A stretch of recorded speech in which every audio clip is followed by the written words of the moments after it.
Hey everybody, in this video we are going to cover the 3 steps every engineering major needs to take to get a job right out of college. I've used each and every step myself and had a job lined up in December before I graduated. Now let's learn how to be the best engineering prospect. Let's go!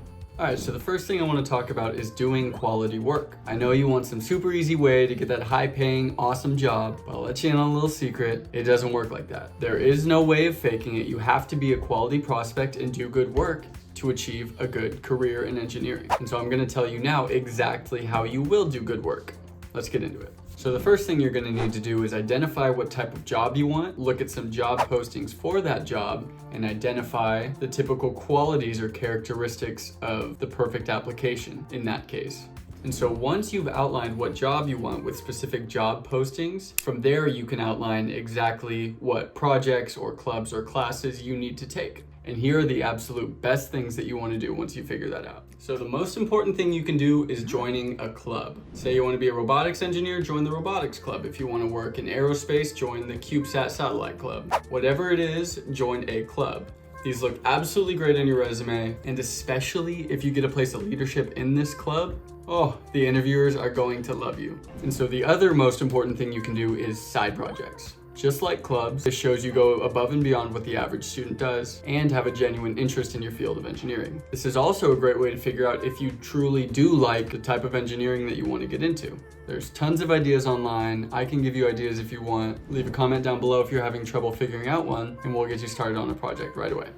So this one might be obvious, but it is really important. You need to take the right classes. You don't want to just take the easier engineering classes just because it'll be an easier A. You want to take the classes that pertain to that job that you outlined and do as best as you can there.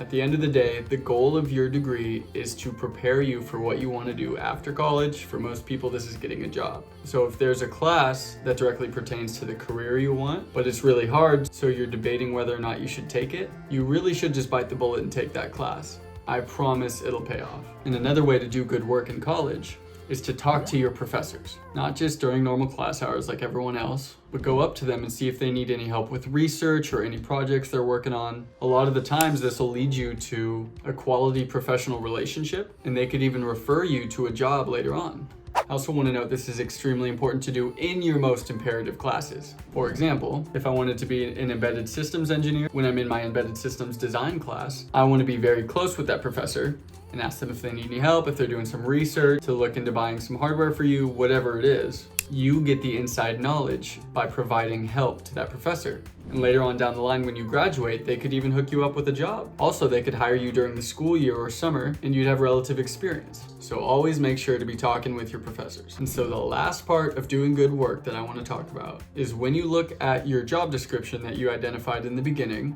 what are the key concepts that you need to know to excel in this position? And throughout all of the previous steps, clubs, side projects, talking to your professors, classes, you need to be actively thinking and deciding the information you're learning is super important to your career. And if it is, like you're taking a C++ class and you want to be a C++ programming engineer, then you need to provide full effort into that course, and those side projects, that club, whatever it is, to retain as much of the best information that you can. What I'm trying to say is, in your calculus classes, unless you want to be a mathematics PhD or something, you don't have to retain that information as much. But if you want to be a mechatronics engineer, you want to retain every little detail of information in your mechatronics design class. So it's basically prioritizing the information that you want to hone in on. So you want to do that for all the steps above. And that wraps up how to do good work, but now we need to know how do we organize and market the work that we've done. The premier way that engineers organize their work and communicate it to the hiring market is your engineering resume. Now there are a ton of nuances with the engineering resume, and I will make a video specifically about that. But for now, I'll give you the absolute key things that you cannot mess up on your resume. So the first thing you need to do with your resume is put the most important information at the top. Do not hide the fact that you were the president of the IEEE club at the bottom of your resume. That needs to be front and center at the top of your resume, or as close to the top as you can manage. Your most important projects, your most important accomplishments, put it at the top. All right, and the next resume tip is simple. Make sure you have a clean, organized document to look at. You don't want it way overcrowded so that it's hard to look at anything on there. and you don't want it so open that you basically have one paragraph. You want to find the happy medium of the two and have that perfect, aesthetically pleasing resume. And the next thing you absolutely can never do on your resume is add a bunch of fluff. Now, what is fluff? Fluff is basically adding a bunch of super fancy words that make you sound super crazy and smart, but actually end up just not adding any content to your resume. For example, I transformed a lifeless algorithm into a vision of the future. Never say that. Don't say anything like that. Don't ever say that ever. You want to say, I programmed and made a 2-layer PCB in which connects my programmed microcontroller with 64 pins to the actuators on a robot arm and fingers. Say precisely what you did in your resume. Don't fluff it, okay? Please. Thank you. And the last thing I'll say about your resume is adding quantifiable data. So instead of saying I programmed a microcontroller to control robot fingers, you can say I programmed a 64-pin microcontroller that sends serial communications to 15 actuators in a robotic arm. Something like that. Add the numbers that are there. You can also say how many hours you put into something, how much time your algorithm saved compared to the last version of it. And the second part for organizing your good work is your cover letter. Your cover letter is basically you professionally explaining to the hiring manager, hello, I'm very intrigued in this job and this is why. And also, I qualify for the jobs for these reasons and you should hire me above all else for these reasons. This is where the job position and your quality work, if they match, then writing this cover letter explaining why you're a good candidate is so much easier.